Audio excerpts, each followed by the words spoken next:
দাদা নমস্কার। জোরে বলুন। আপনার নাম কি? আপনি শারীরিকভাবে কি প্রতিবন্ধী?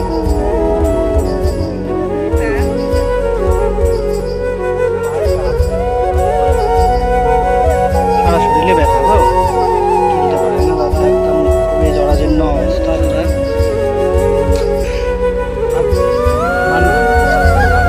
মানুষের সাহায্যের চেষ্টা করেন। বাড়িতে কয়জন আছেন?